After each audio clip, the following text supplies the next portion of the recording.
भूपेश बघेल कुछ कह रहे हैं, सीधा वही रुक कर रहे हैं। गुना कर देंगे, लेकिन उसके सरकार में आप देखेंगे कि ये वृद्धि दाल में नमक के बराबर भी नहीं है।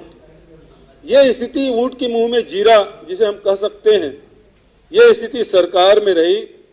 लेकिन दूसरे तरफ एक तरफ समर्थन मूल्य में वृद्धि नहीं हुई, उसमें सारे आंकड़े दिए गए हैं। इसमें वर्षवार कब यूपीए सरकार में कितना बढ़ा और एनडीए की सरकार में कितना बढ़ा, ये वर्षवार आपको मिल जाएगा। दूसरी बात मैं कहना चाहता हूं, एक तरफ समर्थन मूल्य में वृद्धि नहीं हुई, दूसरी तरफ किसानों के जो खेती में लागत बढ़ गया है। अनुमान यह है कि प्रति हेक्टेयर 25,000 रुपया इसकी वृद्धि हुई। और तो और जिस जीएसटी का ये दम भरते हैं, वन नेशन वन टैक्स, वो कपड़े जूते से लेकर कृषि यंत्रों पर, आज तक के कृषि यंत्रों पर कभी टैक्स नहीं लगा था। ट्रैक्टर में भी 18% का टैक्स लगाया गया। उसी प्रकार से कृषि यंत्रों पर टैक्स लगाया गया। रासायनिक जो दवाइयां हैं उस पर भी टैक्स लगाया गया। पहली बार इस देश में किसानों पर टैक्स लादा गया। और वहीं तक कि नहीं, बल्कि जो डीजल और पेट्रोल के भाव लगातार जो बढ़ रहे हैं, उसका प्रभाव निश्चित रूप से कृषि उत्पाद पे पड़ रहा है, उससे इनकार नहीं किया जा सकता। किसान खेत की जुताई से लेकर फसल के कटाई और ढुलाई तक, अमिजाई तक के आप हिसाब लगाएंगे तो डीजल बहुत ज्यादा लग रहा है और उसके हिसाब से जो कीमत में वृद्धि हुई है उसका लाभ, उसका नुकसान किसानों को उठाना पड़ रहा है। और यही कारण है कि उत्पादन लागत ज्यादा हो रहा है और आय में वृद्धि में कमी आई है।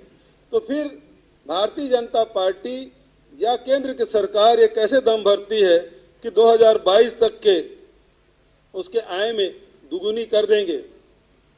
आदरणीय साथियों, मैं यह भी कहना चाहता हूं, एनएसएसओ के रिपोर्ट बताती है किसान लगातार मजदूरी करने के लिए मजबूर हुए हैं। खेती से उन्हें आय हो रही है, वो मजदूरी से मिलने वाले आय से भी कम है।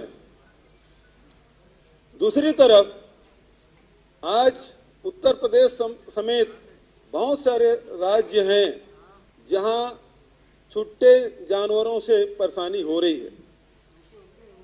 उत्तर प्रदेश में गाय के नाम से खूब राजनीति हुई, बहुत सारे प्रदेशों में गाय के नाम से राजनीति हुई। लोग मवेशी रखना बंद कर दिए। मवेशियों के क्रय विक्रय में भी अब लोग मवेशी बाजार में जाना बंद कर दिए, मवेशी बाजार लगना बंद हो गया। और ऐसी स्थिति में जानवर खुले में घूम रहे हैं और जिसका खामियाजा किसानों को उठाना पड़ रहा है। उत्तर प्रदेश के किसान या तो फेंसिंग कर रहे हैं या रत जगह करके अपने फसल को रखवाली कर रहे हैं और इसके कारण से भी कृषि लागत में जबरदस्त वृद्धि हुई है और फसल बचाने में किसान अब नाकाम होते जा रहे हैं। उसका सीधा असर उत्पादन पे पड़ रहा है। और आज देख रहे हैं कि गौशाला खोल के सरकारी अनुदान देने के कारण से हम देखते हैं कि गौशाला में तो गाय मर रही है, दुबली होती जा रही है, लेकिन गौशाला चलाने वाले मोटे जरूर होते जा रहे हैं। उनके स्वास्थ्य में सुधार जरूर हो रहा है। आदरणीय साथियों,